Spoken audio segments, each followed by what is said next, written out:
hanging out here in the middle of winter down in the south. We did this beach project, retained this new section of beach and needed some Adirondack chairs, so we picked up a set of 4 for around 300 bucks on Amazon. How can you beat that? So we'll give you a review of these chairs and also show you how to assemble them if you're looking for some new Adirondacks for your place. So we're going to be assembling an Adirondack chair. These are the Adirondack chairs that are available on Amazon. Save you about 150 bucks or so over the more expensive PVC chairs. So they're all relatively similar in design. Basically, look at the picture. This part's already assembled. This part's already assembled. You're going to be assembling the legs and the arms onto these pieces. It takes about 30 minutes or so to assemble these. Pretty easy to do. They give you the tools that you need as well. We'll show you how to do it. First of all, you're going to open the package. It's got a red sticker that attaches to a little piece of string that shows you where the parts bag is right here, so you can find all the screws and all that. You can grab that out of there and just grab the pieces, lay them out.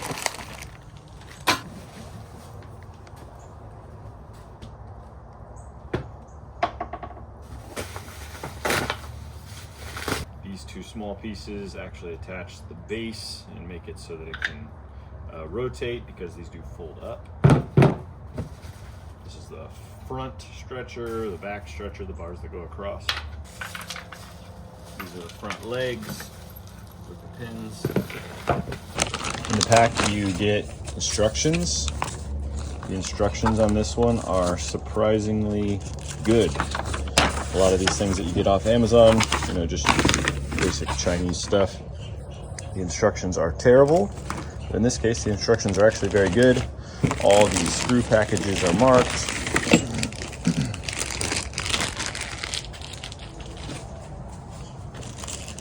So they got the number on here, washers and nuts. That's number 6 and 7. When you come through the instruction manual and you come to any piece, it will tell you which number actually goes with that. So here, bolt number 3, you're just gonna look for the number 3 pack. So that makes it super easy. You don't have to go through and measure out what size the bolts are or anything like that. They do provide you with a wrench and an Allen wrench. One of the little hacks here that I did is I took one of the Allen wrenches, I cut it in half, chucked it up in my DeWalt drill, and then I also put the clutch on so that I won't break any of the plastic. And then I'm going to use this to run in all these bolts and nuts and stuff. The Allen wrench works fine, just takes a while, and sometimes because of the way the chair is set up, it's kind of hard to turn the Allen wrench up in there. So this is a little hack, or you can buy one of these as well at the hardware store if you want to. First thing you're going to do is grab these 2 bolts out. These are in the pack with the wrenches, and these are what you use to attach the cup holders. So the K cup holder, that's the one that looks like, it could hold a regular cup, is going on the D or right armrest. And you'll see when you lay it in there, it fits pretty nicely. Just take the bolt, run down through the hole, line the hole up, and tighten that. We're gonna do the same thing with the J cup holder. It's gonna fit right here in the E left side armrest.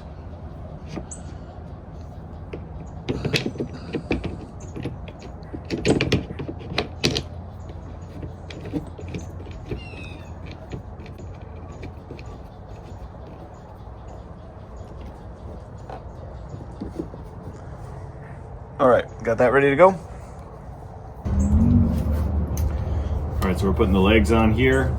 The C leg, one marked C, actually goes on what would be the right-hand side of the base if you're standing looking at the front of the chair. So this one's gonna go over on this side. You can tell because they got this little truss brace here that goes towards the outside.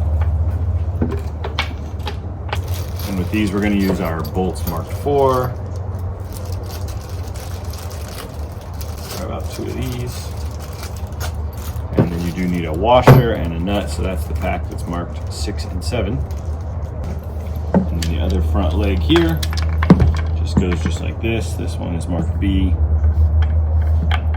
It says right-hand side on it, and what they're saying is it's the right-hand side if you're sitting in the chair, which is a little confusing, so don't get that mixed up. It's gonna go in, you got two holes here, big hole, little hole. It's gonna go in the little hole on both of these. The big hole is for this pin that's coming through. So you put the bolt in, slide it through the base, and then you're gonna attach with a washer and nut.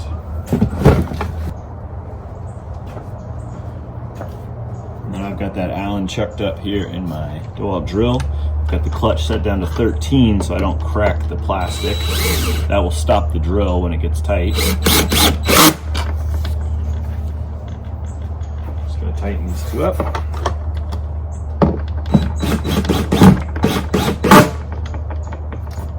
Okay, now we got the front legs on. Moving on to the next step. Okay, next we're going to put on this front stretcher. That's the board going across the front. It lines up right here in these grooves. You have to adjust the seat a little bit.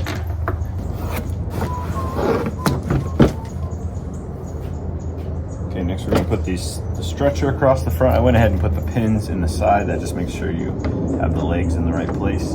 The stretcher fits right there in the grooves. And you're going to use these 4 big screws here. It's nice to give you stainless hardware for all this, so we're not going to deal with rust.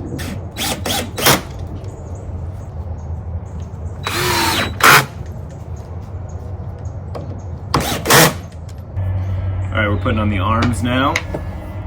Each of the arms, you got the legs here, the arms go on the outside of that.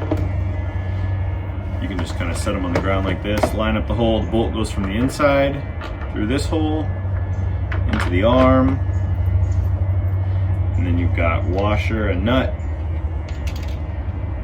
here on the outside. Use that 10 side of the wrench, hold the nut.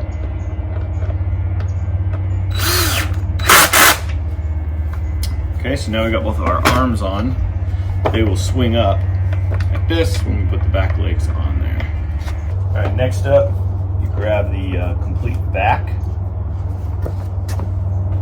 And you're gonna use these super long bolts, number 5.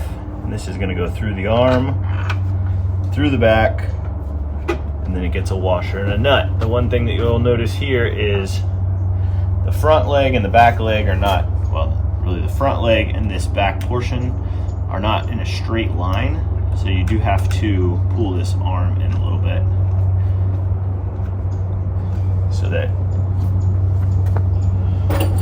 you can get the nut on it. So we're gonna put both of those in here and I'm gonna tighten them up. Okay, grab your wrench. Tighten those up.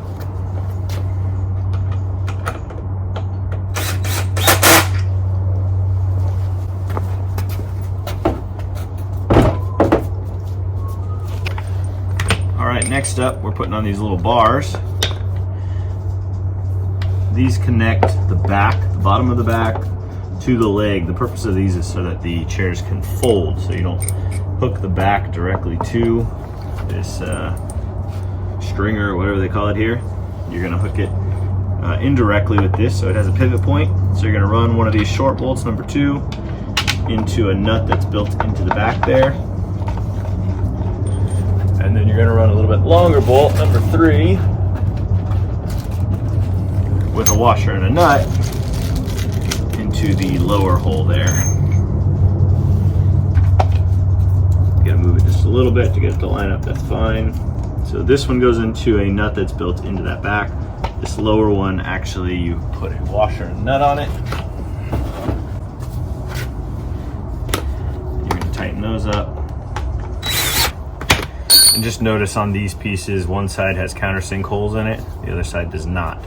So the countersinks come towards the outside so that the bolt heads will sink below the surface there. And do the same thing on the other side. Get out of here.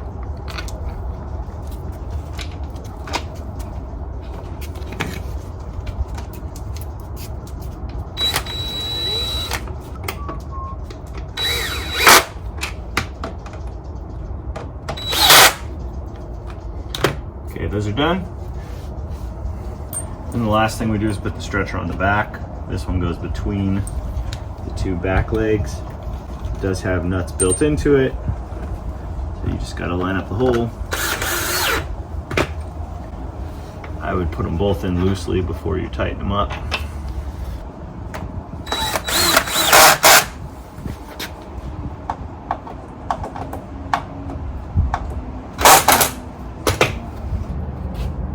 So then the last thing I do is just go around and make sure everything I put on is tight, because you've been kind of moving it around the whole time.